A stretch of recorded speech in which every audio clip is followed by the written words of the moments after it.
E eu começo por saudar todos os ouvintes, tanto no nosso país como por esse mundo fora, que são muitos.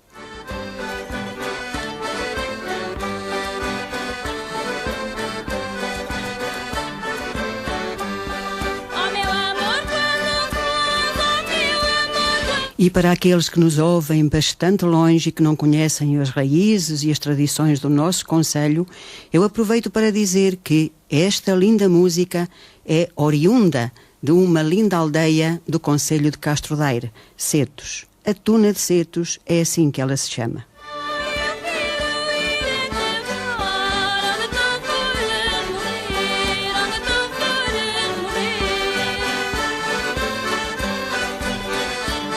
Tenho a certeza que já muitas pessoas por esse Portugal e por esse mundo fora estão encantados com as nossas tradições, as nossas músicas populares.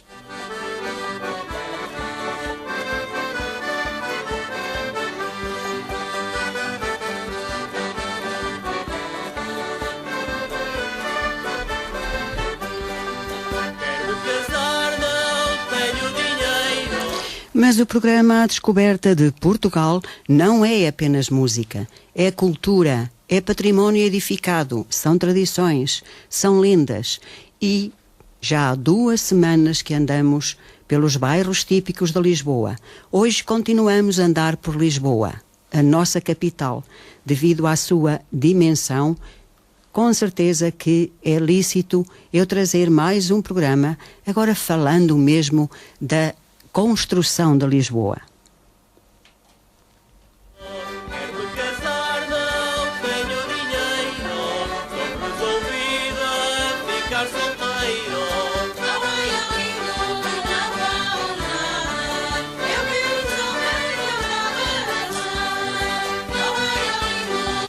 E falando da formação de Lisboa, poderíamos falar de factos lendários e factos históricos, pois eu hoje trago até vós factos lendários e factos históricos. E vou começar precisamente com a formação de Lisboa através de uma lenda, uma linda lenda que se conta há muito, muito tempo atrás.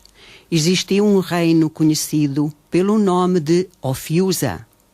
Esta terra localizava-se num lugar distante, próximo de um grande mar, oceano, pouco conhecido. Ofiusa, segundo dizem, significa terra de serpentes. Este reino era governado por uma rainha, meio mulher, meio serpente. Contam que tinha um olhar feiticeiro e voz meiga, jeito de menina, com incrível poder de sedução. A rainha tinha o hábito de subir ao alto de um monte e gritar ao vento para depois ouvir sua própria voz no eco. Este é o meu reino, só eu governo aqui e mais ninguém.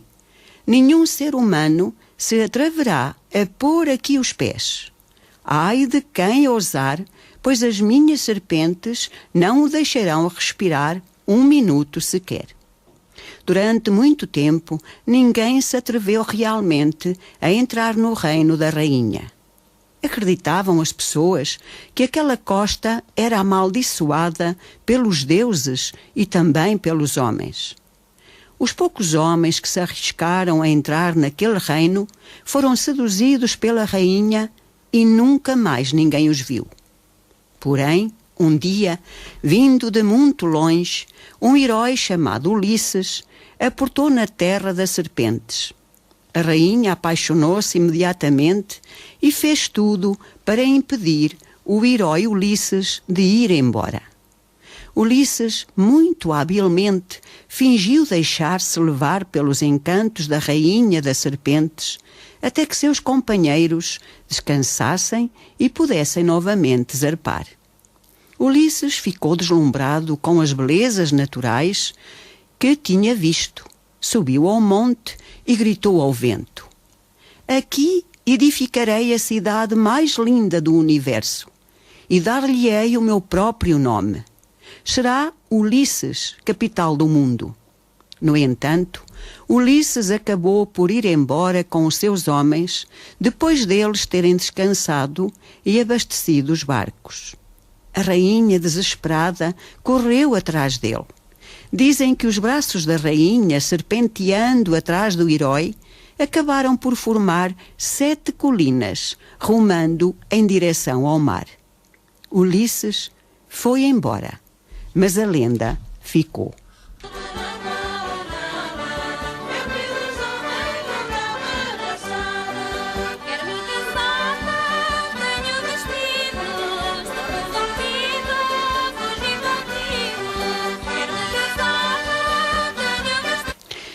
A história da fundação de Lisboa com uma lenda, mas agora vamos sair de factos lendários e vamos para factos históricos e bem diferentes.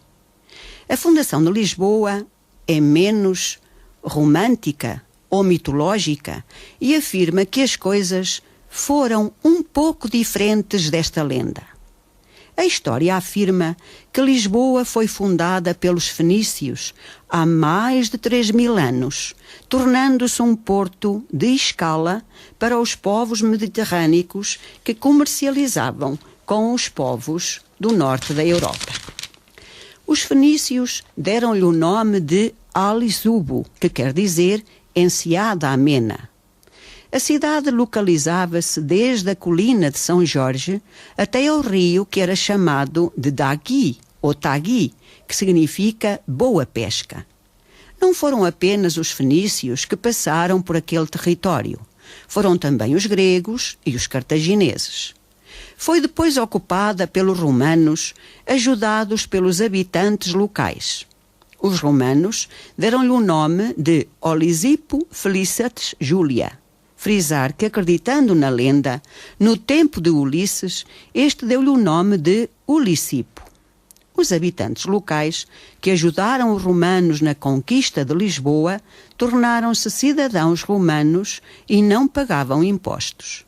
Estes habitantes sentiam-se felizes, sentindo-se parte da província romana chamada Lusitânia.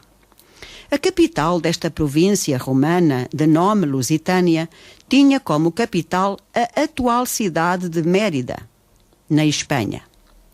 No declínio do Império Romano, Olisipo, hoje Lisboa, foi uma das primeiras cidades a abraçarem uma nova fé, conhecida como cristianismo.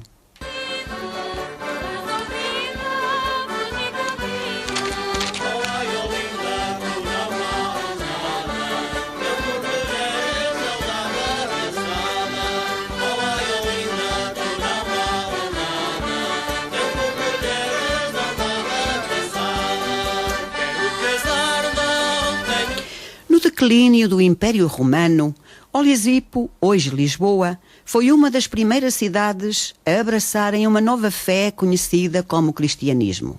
Sofreu invasões de alanos e vândalos, fez parte do reino dos suevos e acabou por ser tomada pelos visigodos de Toledo, em Espanha. No ano de 719, Olisipo foi conquistada pelos mouros. Os mouros passaram a chamá-la de Al-Lisbona ou Lissabona. No ano de 1147, Dom Afonso Henriques, como já dissemos em programas anteriores, primeiro rei de Portugal, expulsou os mouros e ocupou a cidade. Temos assim Lisboa, passando a ser a capital do reino só no ano de 1255, devido à sua localização estratégica.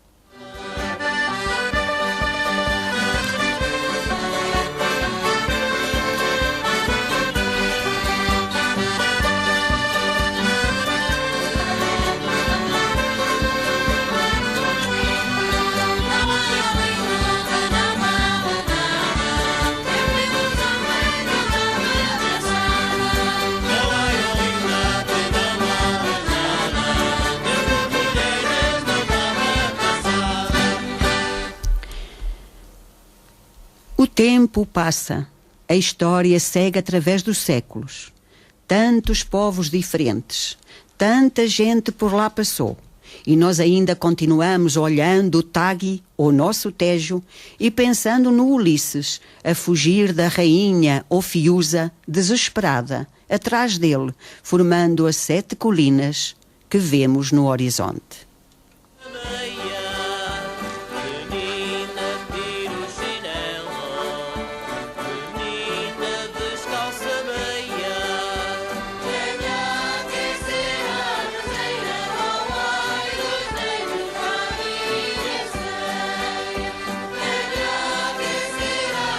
Mas vamos dissecar todos os períodos da história da cidade de Lisboa. Lisboa nasceu de uma citania localizada a norte do Castelo de São Jorge. Este seria um dos muitos núcleos humanos desenvolvidos no período pré-histórico. Com a ação povoadora dos romanos, no ano 195 a.C., houve um inerente desenvolvimento socioeconómico. Foi-lhe atribuído, graças a este desenvolvimento, a classificação de município. A crise do século III, que tornou a sociedade romana frágil, teve suas consequências em toda a Península Ibérica. Houve sucessivas invasões de novos povos e transformam a fisionomia da população. No período da Reconquista cristã, a Lisboa muçulmana era uma cidade cobiçada. Lisboa era o mais opulento centro comercial de toda a África e de uma grande parte da Europa. Foi abundante em todas as mercadorias, tinha ouro e prata, não faltavam ferreiros. Nada em Lisboa era inculto ou estéril.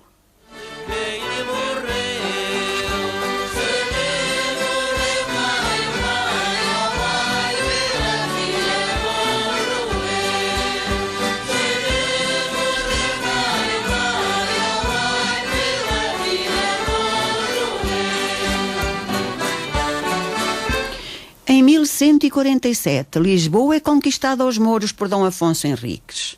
Com os cristãos deu-se a expansão de Lisboa para além das muralhas. Herdados do passado, existem 2 arrabaldes, a Baixa e a Alfama. O braço do rio desaparece no século XIII.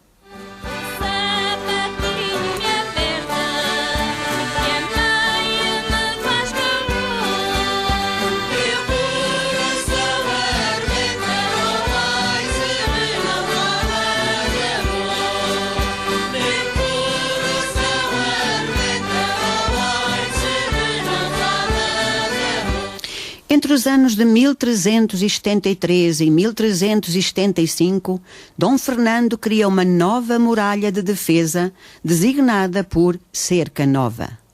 A fixação definitiva da capital do reino dá-se no reinado de Dom Afonso III.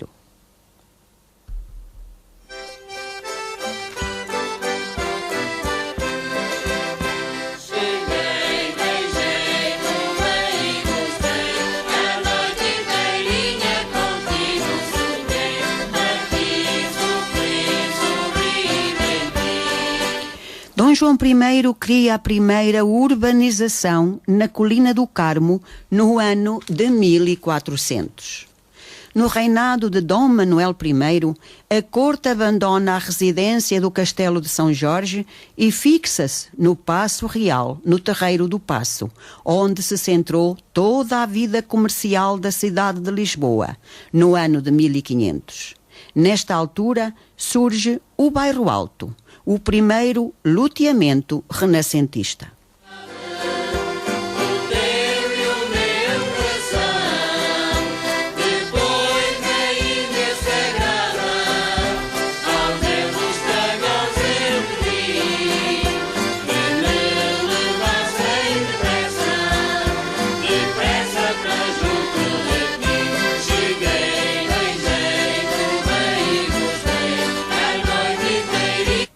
Lisboa, agora depois do terremoto de 1755.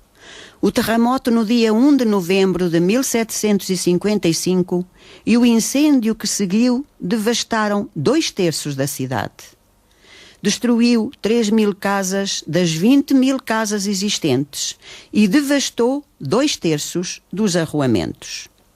O terremoto abrangeu toda a zona da Baixa, os bairros do Castelo e a zona do Carmo, ou seja, as zonas mais urbanas da cidade. Assim, nasceu a Lisboa pombalina, com um urbanismo sujeito a regras fixas que causaram admiração em todo o mundo. O seu principal impulsionador foi Marquês de Pombal, primeiro-ministro do rei Dom José.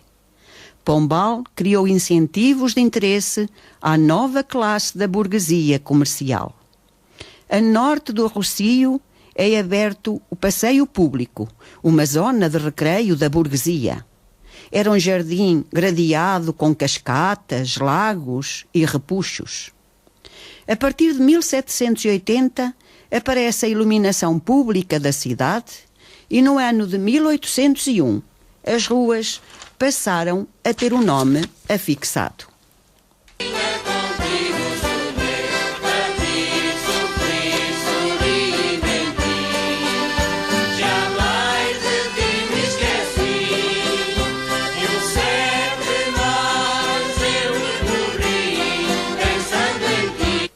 Estávamos então no dia 1 de novembro de 1755, dia de Todos os Santos, quando ocorreu um violento terremoto em Lisboa, Setúbal e Algarve. Na capital fez sentir-se mais intensamente. Segundo geólogos, o sismo atingiu cerca de 9 graus na escala de Richter. Foi acompanhado por um mar morto que destruiu o terreiro do Paço, seguindo-se um gigantesco incêndio que durou 6 dias. Este incêndio acabou por destruir o pouco que tinha restado de toda a Baixa Lisboeta.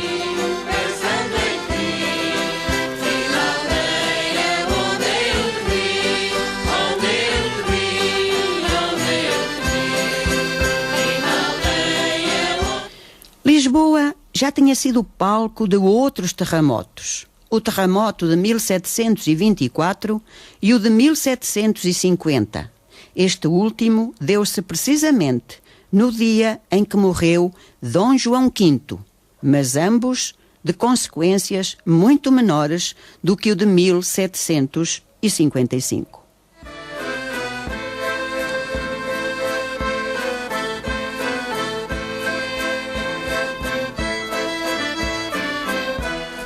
No de 1755, ruíram importantes edifícios como o Teatro da Ópera, o Palácio do Duque de Cadaval, o Palácio Real e o Arquivo da Torre do Tombo. No Arquivo da Torre do Tombo, os documentos que lá havia foram todos salvos. As bibliotecas dos dominicanos e dos franciscanos, essas não tiveram a mesma sorte e tudo foi destruído.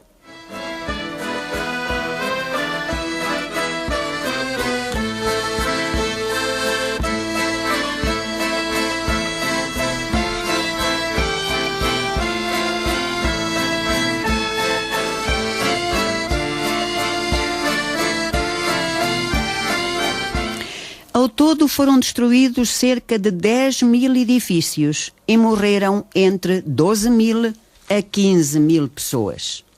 Foi nesta tragédia e confusão que Sebastião José de Carvalho e Melo, secretário de Estado dos Negócios Estrangeiros e da Guerra, revelou grandes capacidades de chefia e organização.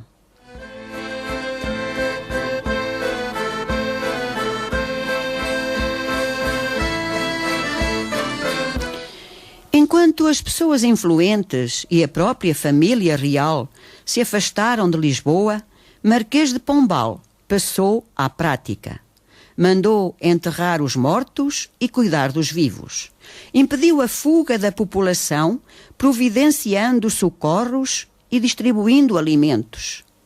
Puniu severamente todos os que se dedicaram ao roubo de habitações e de imediato começou a pensar na reconstrução da cidade.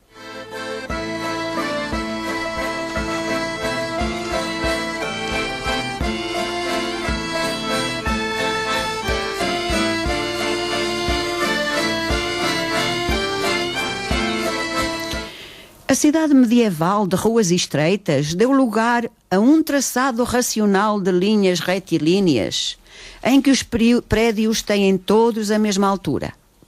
De toda a cidade pombalina, assim designada por ter resultado da iniciativa do Marquês de Pombal, destaca-se a Praça do Comércio, majestosa sala de entrada da cidade, com a estátua do rei Dom José I, monarca na altura, da autoria do escultor Machado de Castro.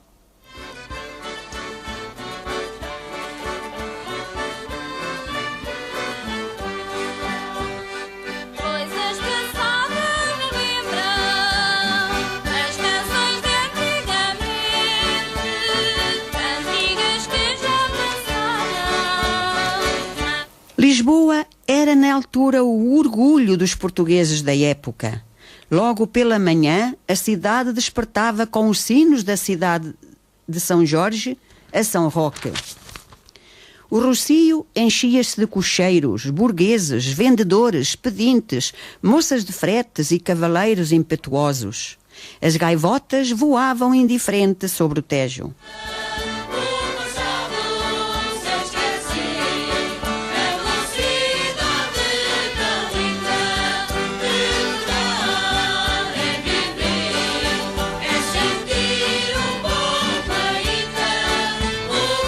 Nada fazia prever que naquela inesquecível manhã do dia 1 de novembro de 1755, a cidade acordasse em ruínas.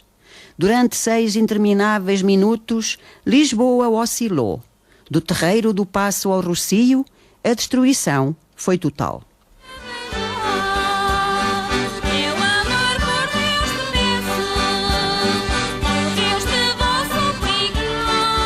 Mas será que Marquês de Pombal, Sebastião José de Carvalho e Melo, fez tudo bem? Será que não haverá uma sombra à volta, uma capa negra que cobre este homem?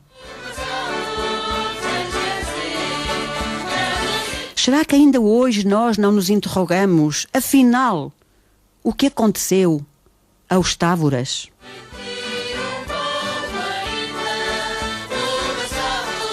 Quem seria que os mandou matar? E será que o julgamento deles foi correto?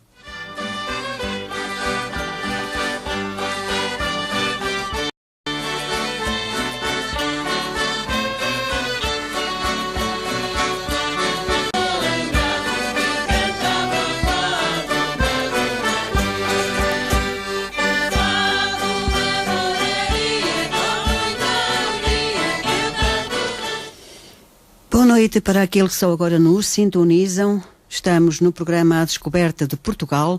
Estamos a falar de Lisboa. Falei das medidas de Marquês de Pombal a quando do terremoto de 1755 e neste curto intervalo da publicidade deixei no ar uma manta negra que cobre Sebastião José de Carvalho e Melo.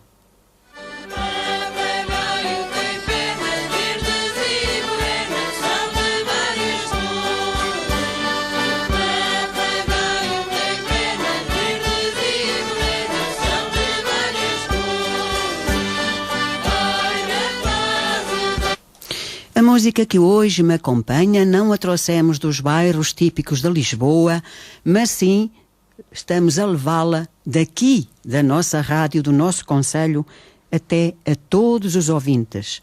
A Tuna de Setos, uma música tradicional portuguesa muito boa de ser ouvida.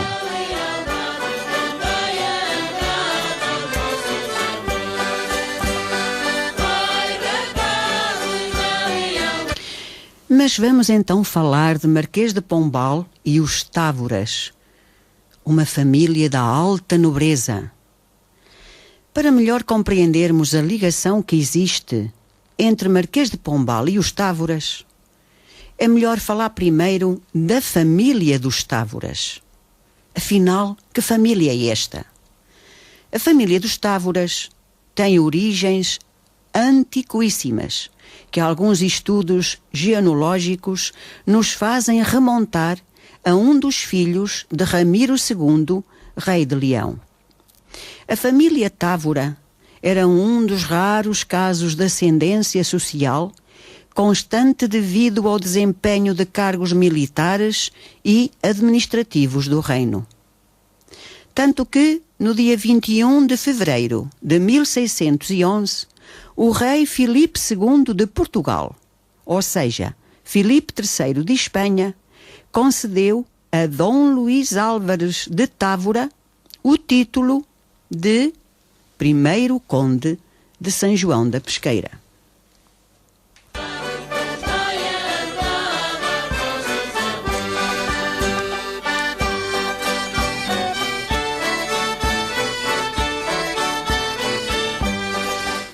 A família Távora exerceu altos cargos.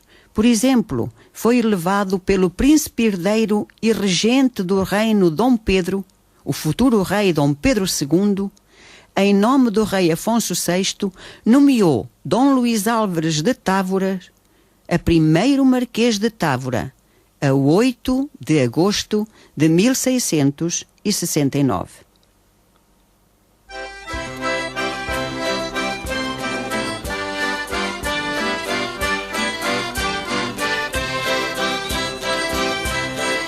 Os marqueses de Távora foram todos figuras relevantes do reino. E se eu agora fosse aqui ter que dizer os títulos que aquela família teve ao longo das gerações, então acreditem que não sairia daqui hoje do programa. Foram vários os títulos que lhes foram concedidos à família Távora, uma família da alta nobreza.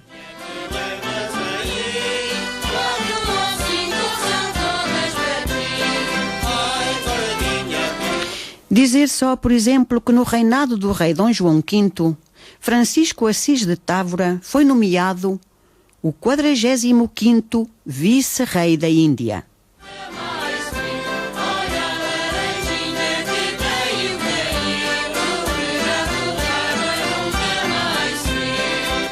Mas esta família da alta nobreza teve o seu período de queda. E é precisamente aqui que está ligado o Marquês de Pombal.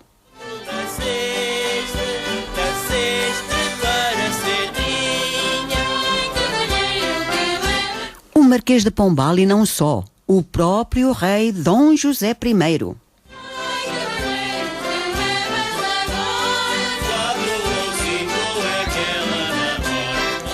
No reinado do rei Dom José I, as relações entre a família Távora e a coroa agravaram-se, principalmente por 3 razões. Primeiro, a falta de reconhecimento por parte do rei Dom José I ao terceiro Marquês de Távora, nomeado pelo rei Dom João V, 45º vice-rei da Índia. Dom José I nunca lhe deu reconhecimento nenhum. Não lhe deu reconhecimento pelos serviços prestados na Índia. Na Índia, os marqueses empenharam o que tinham e o que não tinham para sustentar o governo do Império do Oriente.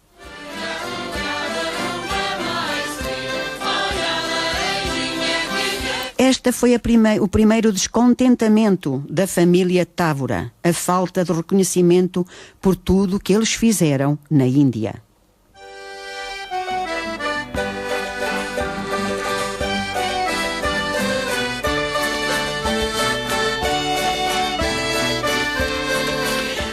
Outro facto que feriu demasiado a família Távora com o rei Dom José I foi o facto de Sebastião José de Carvalho e Melo, membro da baixa nobreza, ser ele o escolhido para Marquês de Pombal. Foi ele o escolhido pelo rei como Conde de Oeiras, com o nome, com o título de Marquês de Pombal. A família Távora achava que deveria ser um dos seus elementos, até por uma forma de reconhecer tudo aquilo que eles tinham feito pelo nosso reino.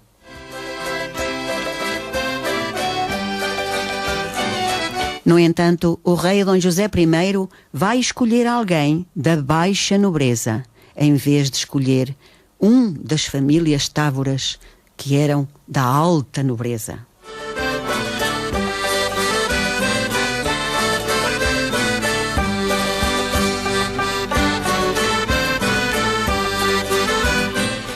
Depois outra razão, outro motivo de enorme discórdia engloba o próprio rei. Os amores ilícitos entre o rei Dom José I e Dona Teresa de Távora e Lorena, irmã do terceiro conde de Alvor e esposa de Dom Luís Bernardo de Távora, o Marquês Novo. Portanto, o próprio rei Dom José I andava amantizado com Dona Teresa de Távora. Este também um dos motivos de grande discórdia.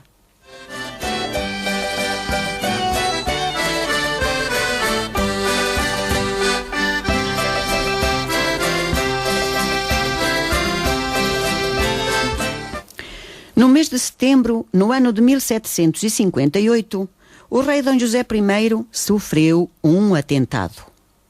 O rei, na noite do dia 3 de setembro de 1758, seguia incógnito numa carruagem que percorria uma rua secundária nos arredores de Lisboa.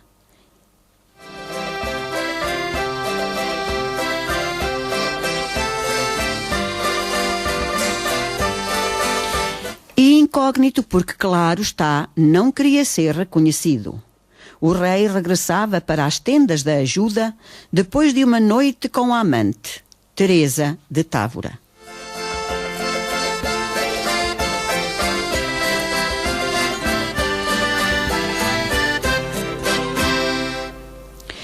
Pelo caminho, a carruagem foi interceptada por 3 homens que dispararam sobre os ocupantes.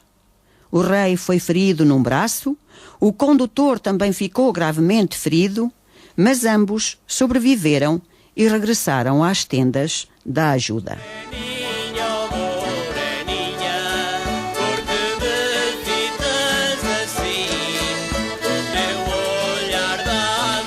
Sebastião José de Carvalho e Melo, que já não morria de amores pela família Távora, aproveitou este acontecimento. E os ouvintes vão ver a tragédia que aconteceu.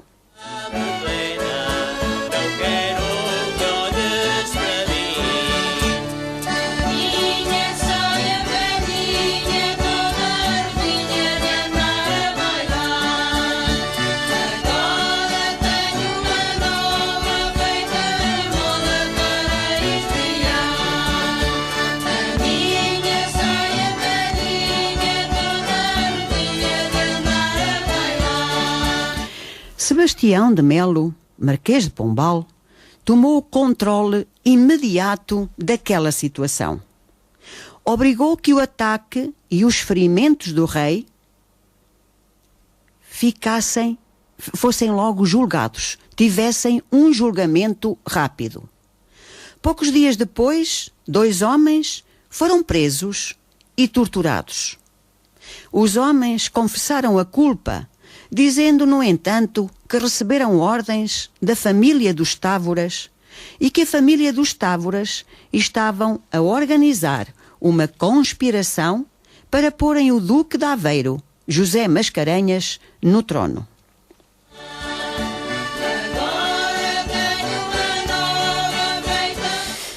Deixamos já a pergunta no ar. Será que estes 2 homens que estavam a ser julgados, sabendo das más relações que havia entre a família Távora e o Marquês de Pombal e o próprio rei Dom José I, será que não se aproveitaram destas desavenças e culpabilizaram a família Távora? Dizendo que foi a família Távora o mandante deste crime?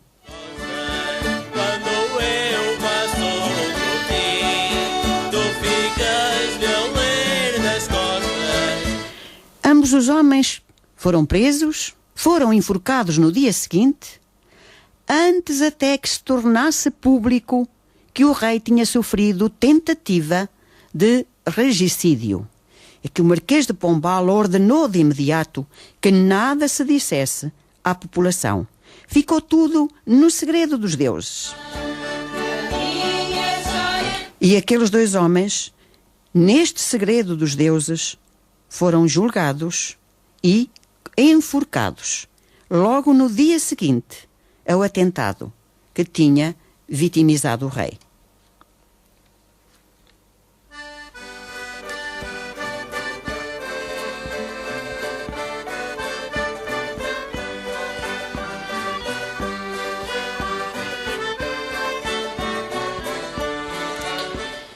Nas semanas que se seguiram, a Marquesa Leonor de Távora, o seu marido, Conde de Alvor, todos os filhos, filhas e netos foram encarcerados. Outros foram presos. O Duque de Aveiro e os genros dos Távoras, o Marquês da Lorna, o Conde de Antoguia e famílias. Até o confessor de Leonor de Távora, que era o jesuíta Gabriel Malagrida, até esse foi preso.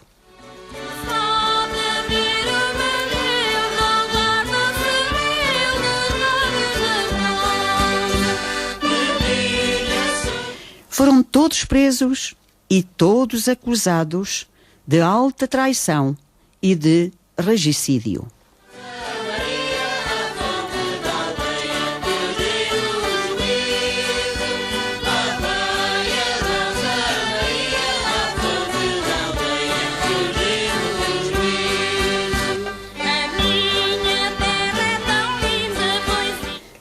E quais foram as provas apresentadas em tribunal para que a família Távora fosse ela a ser condenada? Primeiro, a confissão dos assassinos que já tinham sido executados. Portanto, eles já não poderiam voltar atrás com a sua palavra. Estranho, não é?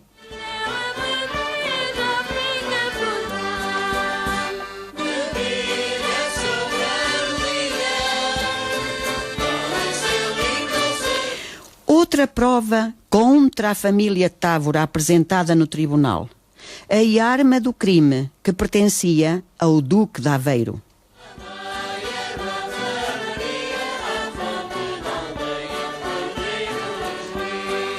Duque de Aveiro, claro está, que eram da família Távora.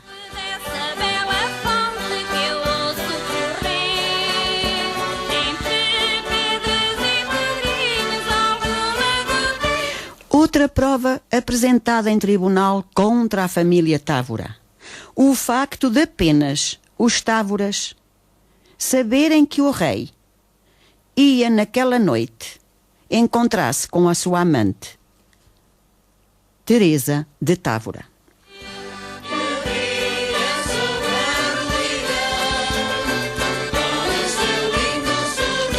Também esta Teresa de Távora não foi poupada e também ela foi presa, juntamente com o resto da família.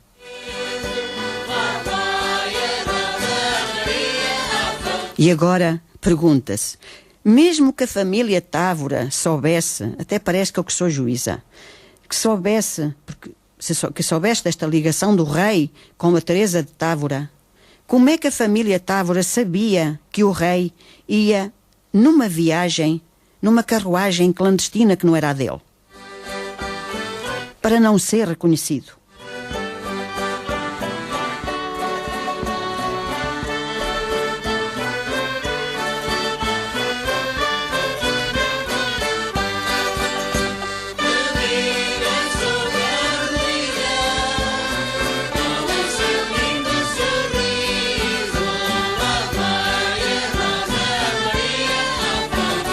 Os Távoras negaram todas as acusações, mas de nada valeu.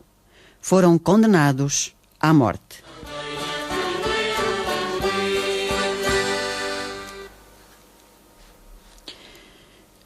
Os seus bens foram confiscados pela coroa.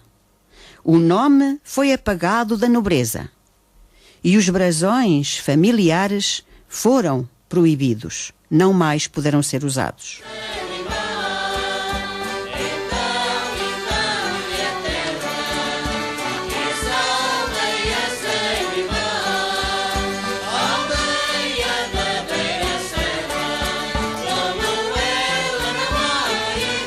Claro que não há aldeias iguais às da nossa serra, nem Lisboa, que hoje estou a falar dela.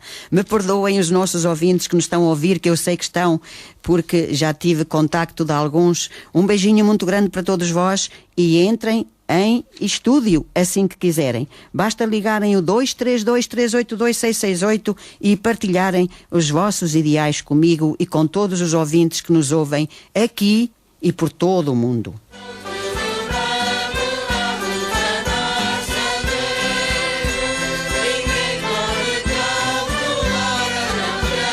E a família Távora foi acusada, foi condenada. A sentença ordenou a execução de todos, incluindo, vejam só, mulheres e crianças.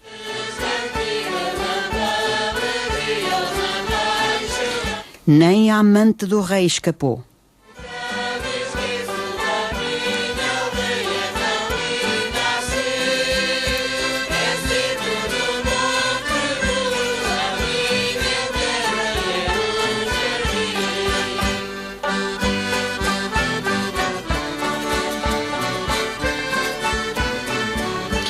A rainha Mariana, futura rainha Dona Maria I, sucessora do seu pai Dom José I, ficou indignada.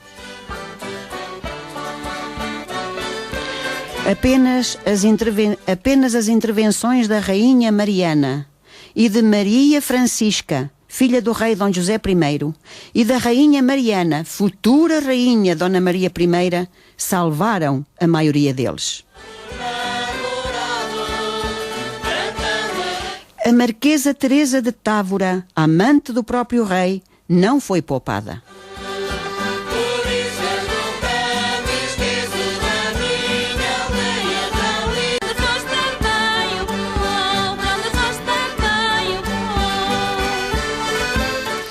E neste bocadinho, enquanto a publicidade passava, eu deitei um olho na minha página do Facebook e li lá uma mensagem da nossa conterrânea Dina Marques, dizendo que está a ouvir o programa no Brasil.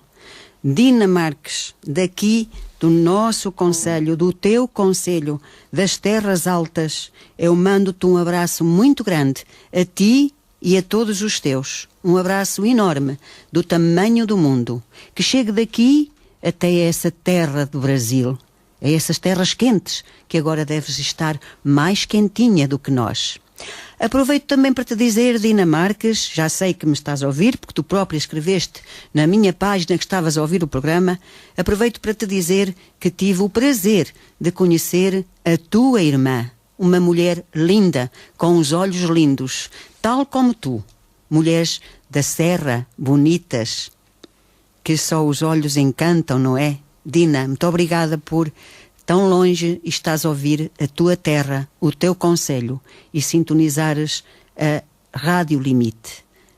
Eu te mando um abraço grande e todo o povo serrano das Terras Altas te manda um abraço da mesma dimensão. Continua connosco, Dina. Um beijo grande para ti. Esta música, Dina, que eu hoje pus, parece que de propósito, mas não foi, porque tu nem sempre podes ouvir o programa devido aos teus afazeres na escola, mas esta música que eu pus é da tua freguesia de Pinheiro, da linda aldeia de Setos.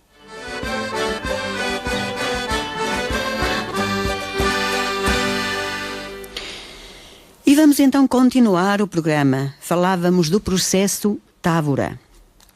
E vamos continuar a ver o que é que aconteceu afinal com esta família da alta nobreza. A execução foi violenta, demasiado violenta. Partiram-lhes os ossos das mãos, partiram-lhes os ossos dos pés, com paus. As cabeças foram decapitadas. Depois deste massacre todo, queimaram os corpos. As cinzas foram deitadas ao Rio Tejo.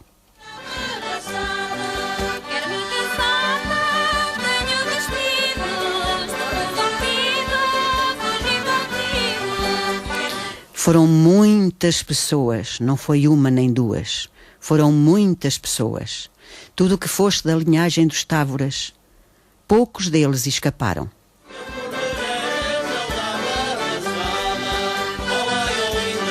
Condenados por um crime que nunca se soube se foi mandado praticar por eles ou não.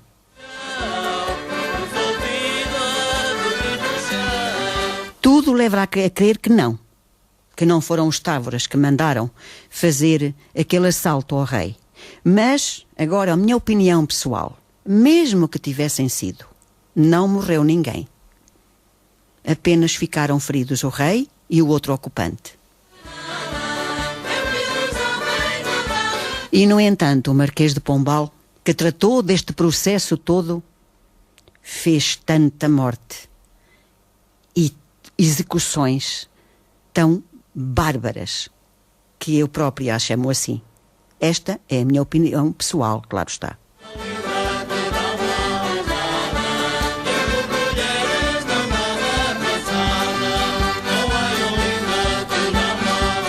Uma família Távora que teve tantos títulos no nosso reino, que fez tanto pelo nosso reino e foi tratada desta forma.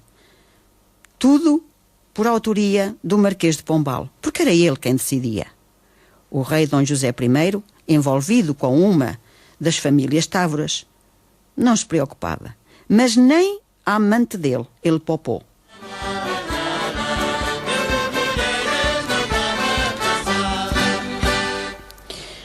O rei Dom José I esteve presente com sua corte e a corte é que estava absolutamente desnorteada ao ver aquele massacre.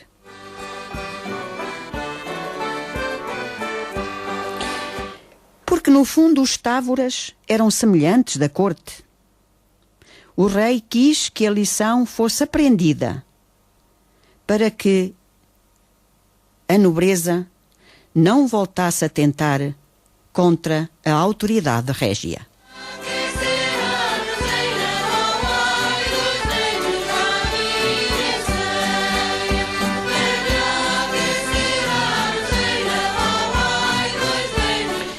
A culpa ou a inocência dos Távoras é ainda hoje, passados séculos, debatida por historiadores portugueses.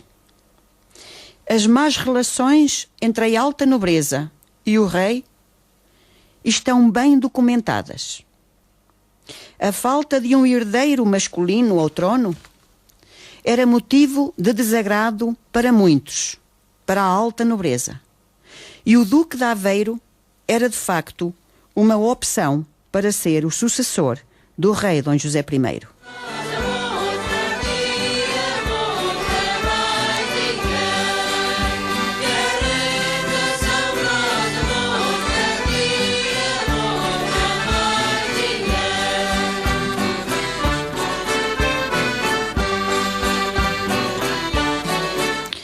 Com a condenação dos Távoras e dos jesuítas, desapareceram os inimigos de Sebastião José de Carvalho e Melo. E a nobreza, desta forma, foi domada, foi domesticada.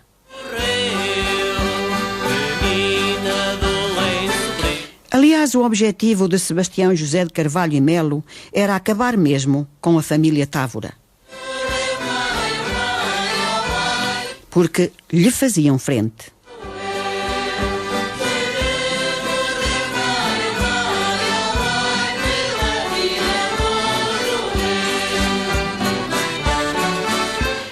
Os Távoras argumentaram que a tentativa de assassínio do rei Dom José I teria sido um assalto comum, uma vez que o rei viajava sem guarda nem sinais de distinção numa perigosa rua de Lisboa.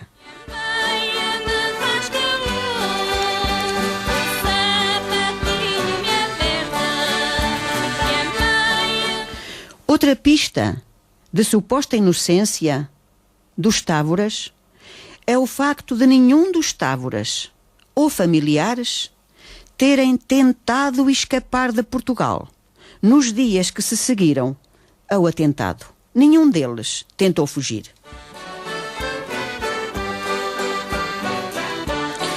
Ora, será que, se eles fossem culpados, era tão fácil ir para o Brasil naquela altura?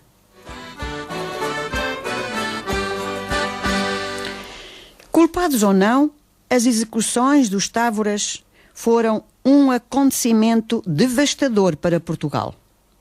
A execução de uma família da primeira nobreza constituiu um choque.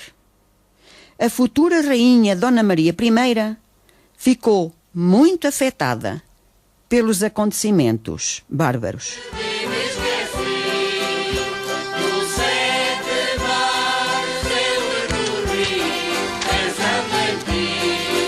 E agora os meus queridos ouvintes perguntam: e o Sebastião José de Carvalho e Melo, o Marquês de Pombal, o que lhe foi feito? Continuou numa boa a ser quase ele o rei do nosso país?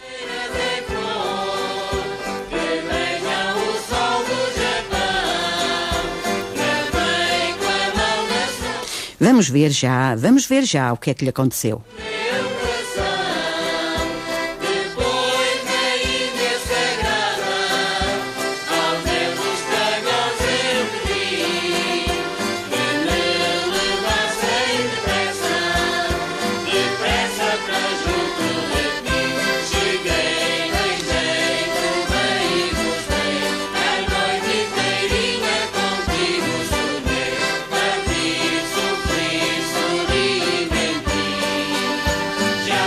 O desprezo da rainha Dona Maria I pelo ministro do seu pai, Sebastião José de Carvalho e Melo, foi total.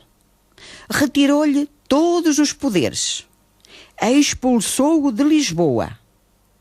Foi emitido um decreto que proibia a sua presença a uma distância inferior a 20 milhas da capital.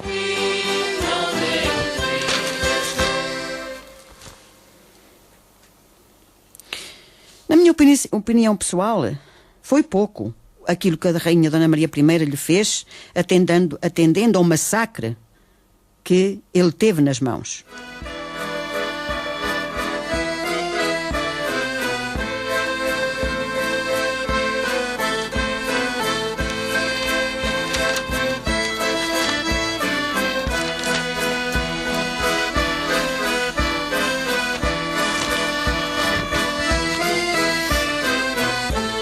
E agora, para desanuviarmos um pouco estes acontecimentos tão trágicos, vamos a mais uma lenda, a lenda do Cavaleiro Henrique.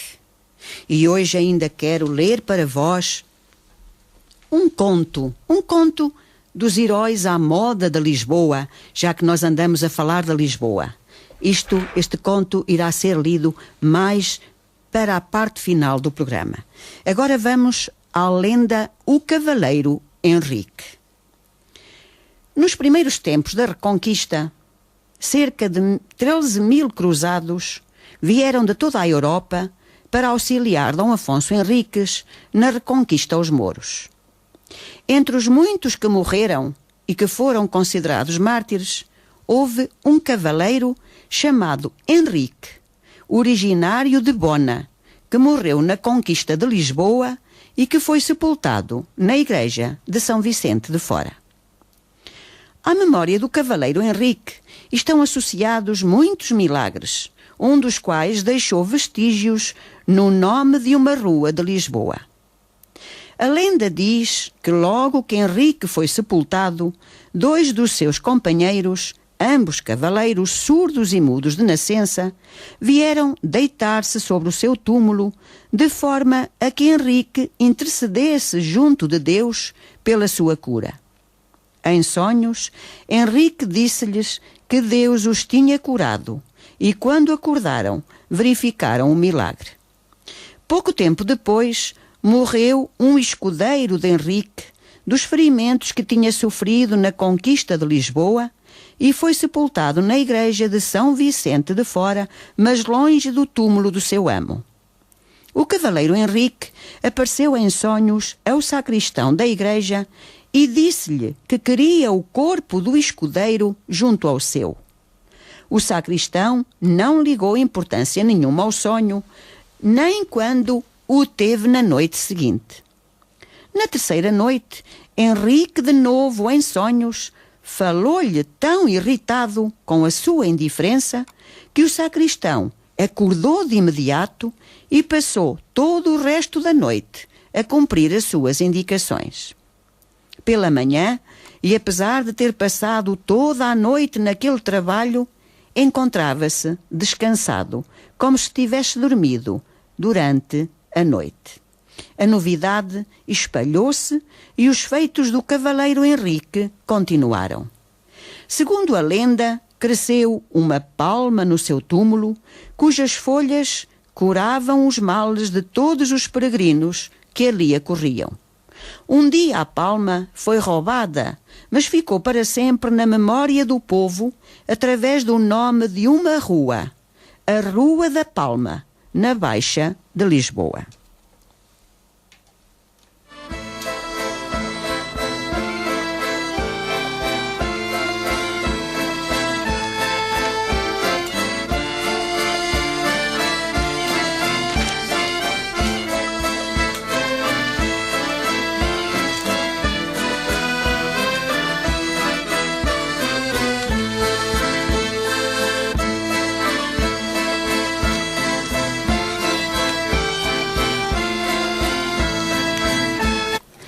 E vamos viajar agora no tempo. Vamos imaginar que estamos a começar numa época e acabar noutras. Os vestígios mais antigos da ocupação de Lisboa datam de 500.000 a 100.000 da nossa era. A partir deste período, encontraram-se muitos vestígios arqueológicos que atestam a fixação de muitos povos ao longo dos tempos. Por ali andaram os fenícios, os gregos, os cartagineses, os romanos, os muçulmanos, tantos povos.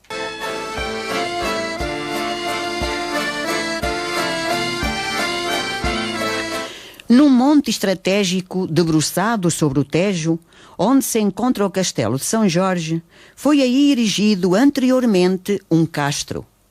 Foi daqui que a cidade se começou a formar.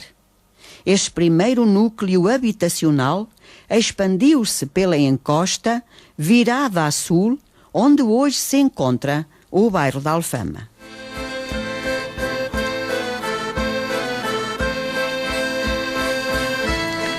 Os romanos chegaram a Lisboa, ou Lisipo, na altura assim chamada, no ano de 205 a.C.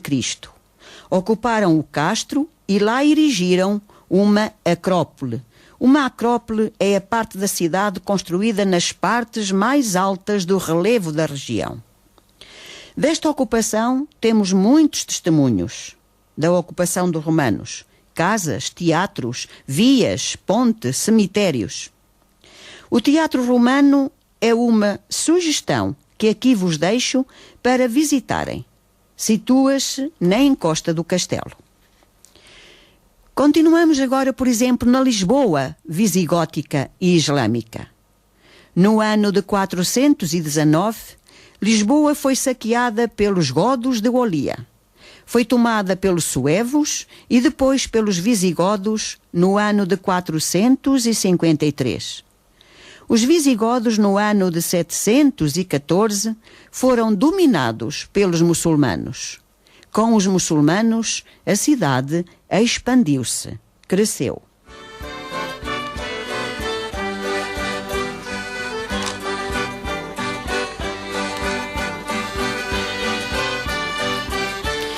A sé que antes era dos visigodos foi transformada numa grande mesquita, no ano de 784. Nesta época, Lisboa torna-se uma grande cidade virada sobre o Oceano Atlântico e o Mar Tenebroso. Falamos da Lisboa islâmica, dos muçulmanos.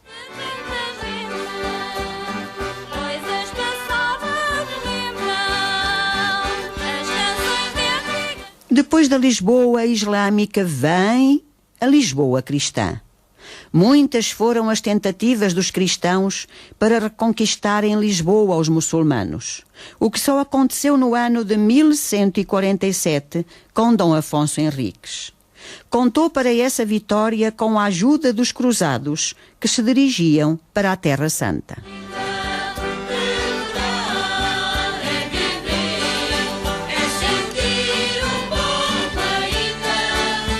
Mas afinal, quem eram os cruzados? Poderão perguntar. Os cruzados eram movimentos militares de inspiração cristã que partiram da Europa Ocidental, em direção à Terra Santa. A Terra Santa era o nome pelo qual os cristãos denominavam a Península e a cidade de Jerusalém.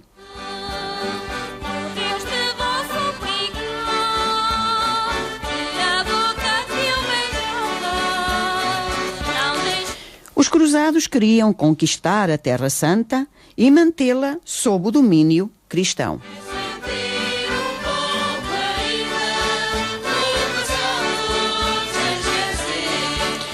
Estes movimentos militares de inspiração cristã existiram entre o século XI e o século XIII, época em que a Palestina estava dominada pelos turcos muçulmanos.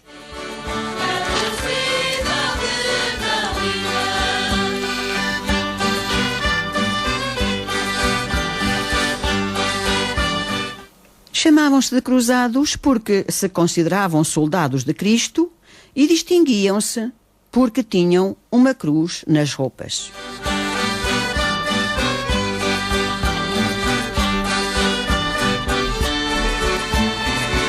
E foram estes cruzados que ajudaram o nosso rei Dom Afonso Henriques a conquistar Lisboa aos muçulmanos.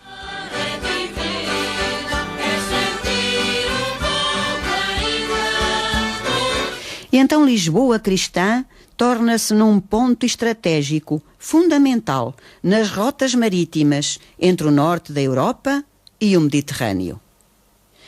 O porto de Lisboa adquire grande importância. A prosperidade atraiu os piratas, o que originou frequentes guerras navais.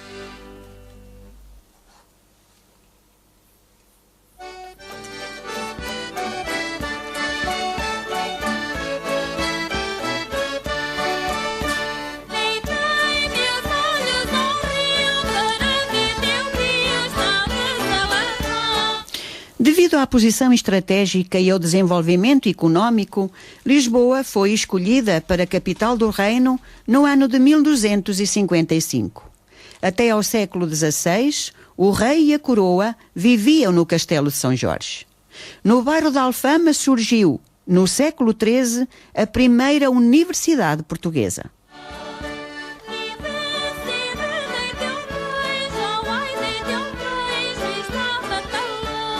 Até ao século XVI, a universidade alternava com a cidade de Coimbra, onde se fixou definitivamente.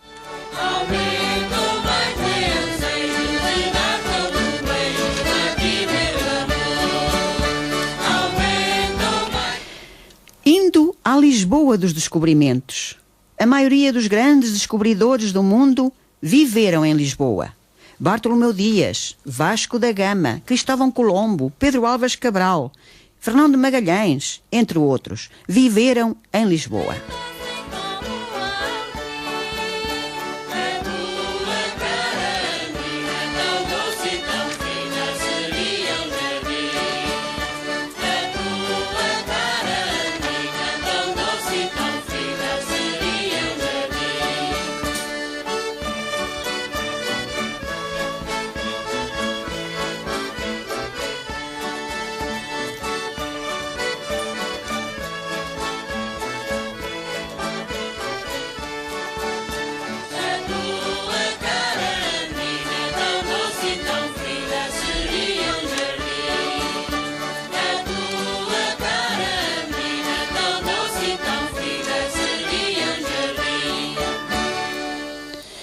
Temos depois a Lisboa de luto.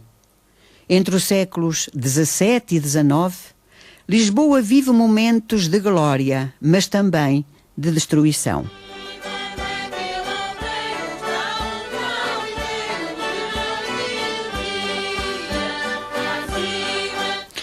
A morte do rei Dom Sebastião, no ano de 1578, em Marrocos, causou a funesta vinda dos espanhóis.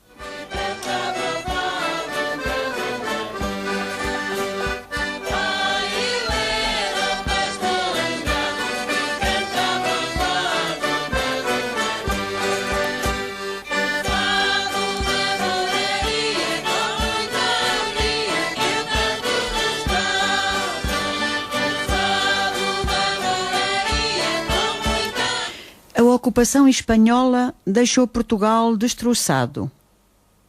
O vasto império foi abandonado. A Inquisição perseguiu e matou milhares de pessoas acusadas de heresia, injustamente. Muitas delas, a maioria, injustamente.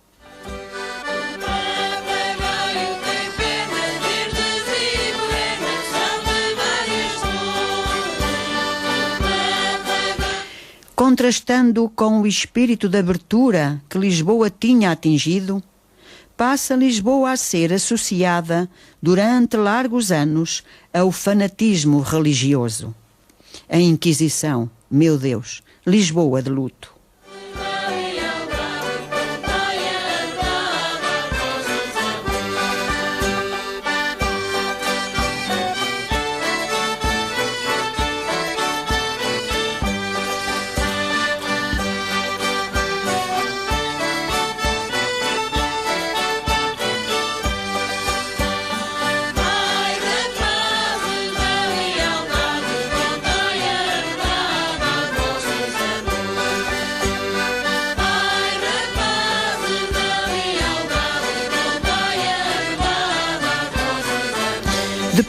Depois deste acontecimento, ocorreu no ano de 1755 o terremoto, violento sismo que arrasou Lisboa.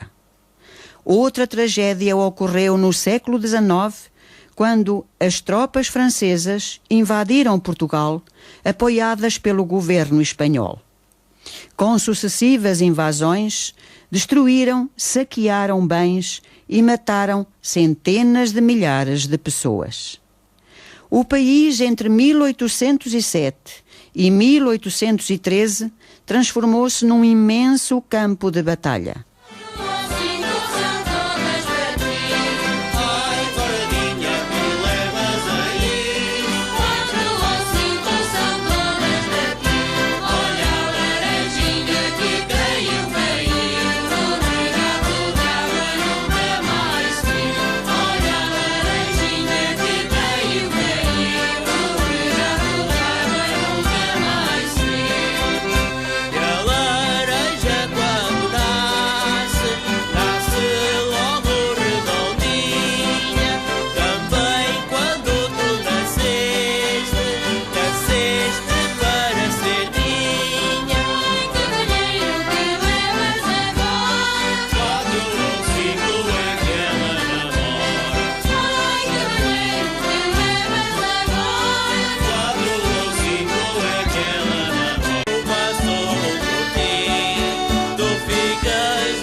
E nós estamos na reta final do programa A Descoberta de Portugal, que está a ter ouvintes de tantos lados.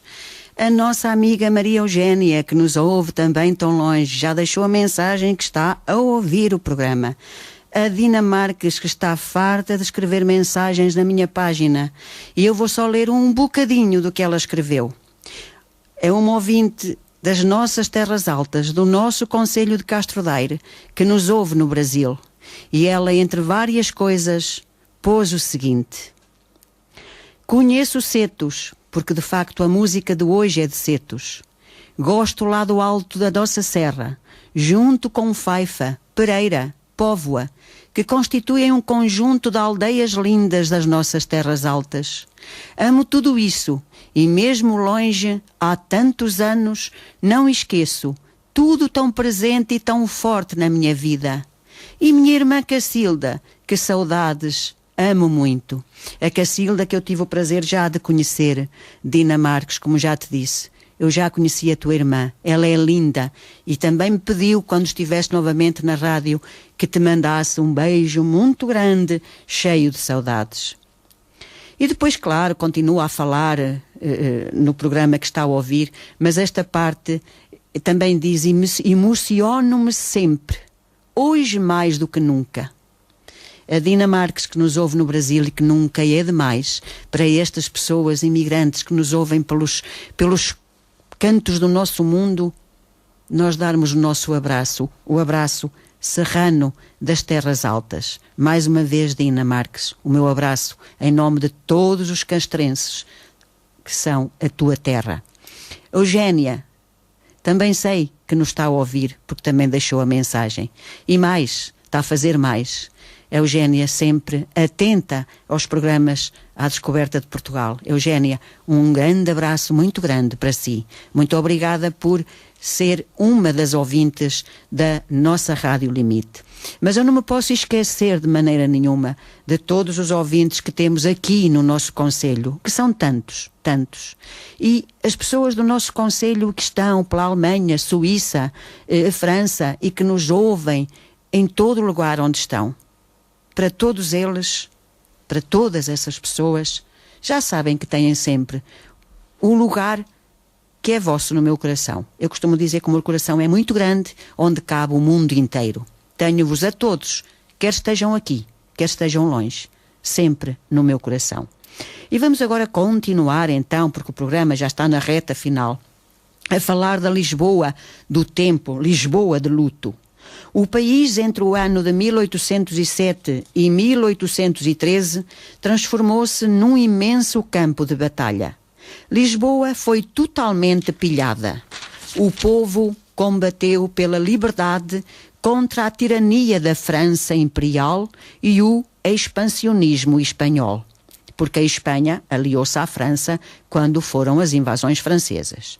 Graças à tenaz resistência da população, os ocupantes acabaram por ser expulsos, mas deixaram para trás um país devastado.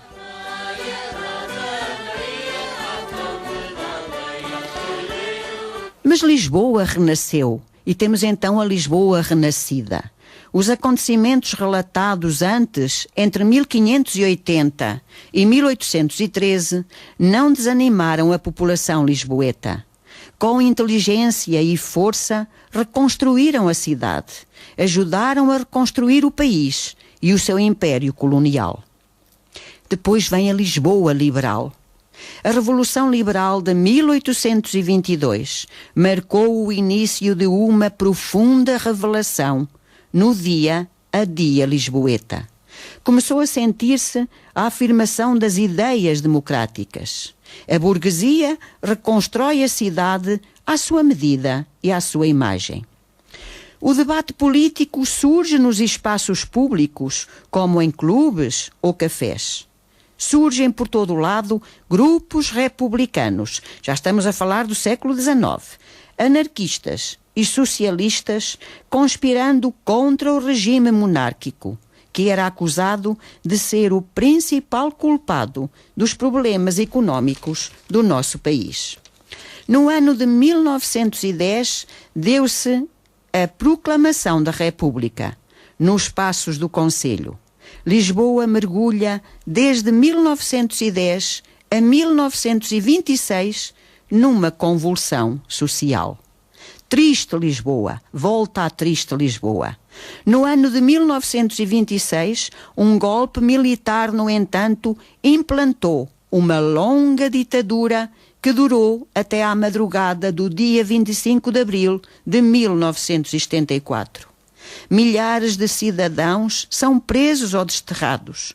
Os símbolos deste regime de longa ditadura têm como símbolos a sede da polícia política e as prisões das Mónicas e de Caxias, nos arredores de Lisboa. Entre 1939 e 1945, quando se deu a Segunda Guerra Mundial, Lisboa foi palco de lutas entre espiões e porto de abrigo para refugiados. As guerras coloniais, a imigração e o desenvolvimento económico dos anos 60 foram outros motivos de uma Lisboa triste. Temos depois, com o 25 de abril de 1974, nasce a Lisboa cosmopolita. Lisboa, libertada da ditadura e das colónias, redescobre rapidamente a sua vocação cosmopolita. Cidade em que vivem pessoas de quase todas as partes do mundo. E surge o Parque das Nações. Lisboa, futurista, cosmopolita. E, neste bocadinho que falta, eu ainda vou a um conto de uma coletânea, Heróis à Moda de Lisboa. Já que falamos de Lisboa, por que não ler um lindo conto entre tantos que estão nesta coletânea Heróis à Moda de Lisboa?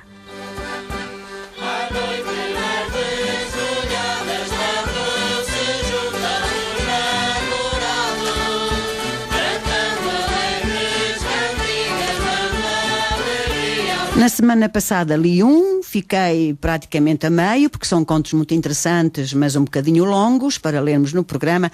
Hoje vou ler outro também, em que a autora é Rita Costa. Rita Costa, que nasceu nova ainda. Nasceu em 1993, em Vila Franca de Xira.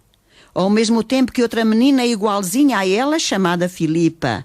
Vive em Mafra e é em Mafra que estuda na escola secundária José Saramago. Rita Costa, 93, portanto uma rapariguinha ainda muito nova. E diz ela assim, o conto chama-se Sebastião entre a Street e a Prisa. Há algum tempo, antes de o Sebastiãozinho sequer pensar que um dia viria a ser ministro dos Negócios Estrangeiros, para nos localizarmos, eu digo-vos já que este conto é uma caricatura, digamos assim, de Sebastião José de Carvalho e Melo, do Marquês de Pombal, que eu hoje falei aqui muito nele. Algum tempo antes de o Sebastiãozinho sequer pensar que um dia viria a ser ministro dos Negócios Estrangeiros e das Finanças, estava ele na internet a topar umas garinas gostosas, quando de repente lhe aparece uma publicidade do Exército. O Sebastiãozinho, que nem era muito patriota, ficou com a pulga atrás da orelha, mas pensou: epá, estes gajos são mazé-chonés. Andam aí a dar lustro às esquinas e quando um gajo está a topar uma faneca é que eles aparecem aqui com estas cenas. Entretanto, a mãe, que estava na sala de estar a ver a telenovela da 3, grita: ó Sebastião José, já está na hora de te ires deitar. Não te digo outra vez, a seguir vou aí. O Sebastião, que tinha um medo da mãe que se pelava, foi-se deitar, mas sem esquecer a ideia do Exército. No dia seguinte, depois de estar com os seus putos, um coche mais para lá do que para cá, lembrou-se da cena do Exército que tinha visto no dia anterior e, como se achava um gajo com os tomates no sítio e já tinha fumado umas, decidiu ir alistar-se. Quando foi para o Exército, Sebastião descobriu que aquela era a melhor vida que se podia ter. Como foi destacado para uma região do norte com muito pouca população, não tinha de fazer nada.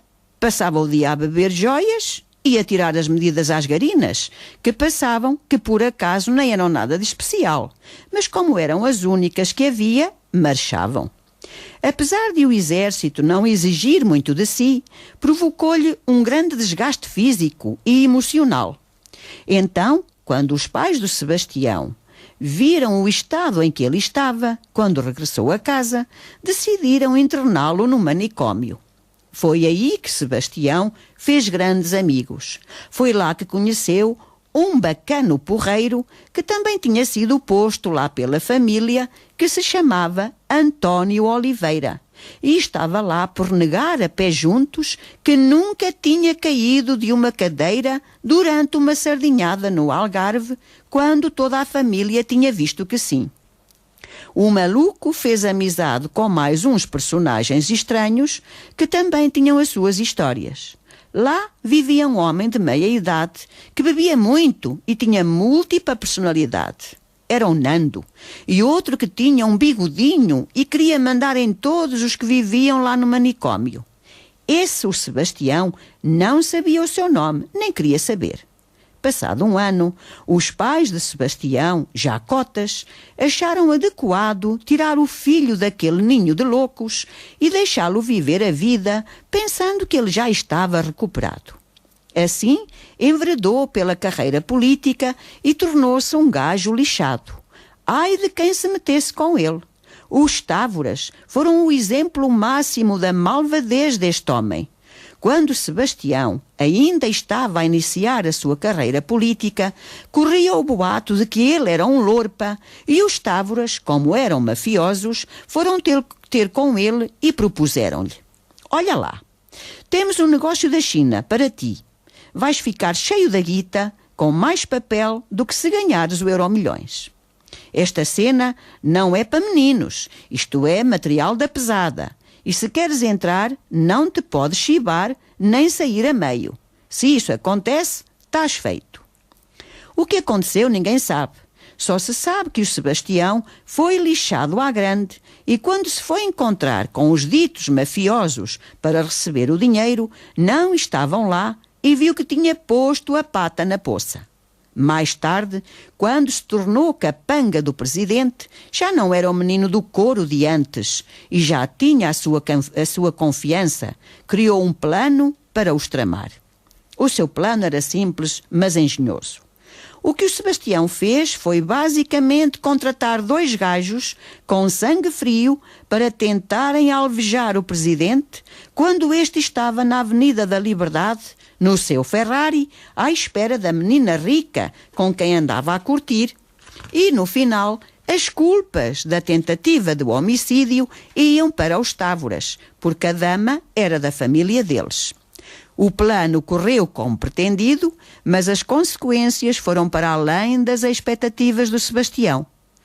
Apesar de, com este feito, ter sido nomeado ministro das Finanças, toda a família dos Távoras foi condenada a assistir aos debates quinzenais na Assembleia da República durante 3 anos. E depois disso, quando as suas mentes já se tinham tornado demasiado perigosas, devido aos elevados níveis de hipocrisia e arrogância a que tinham sido expostos, foram enviados para Guantánamo, uma prisão que Portugal havia comprado nos Estados Unidos da América, para colocar os seus presos políticos, cujo número tinha vindo a crescer de ano para ano.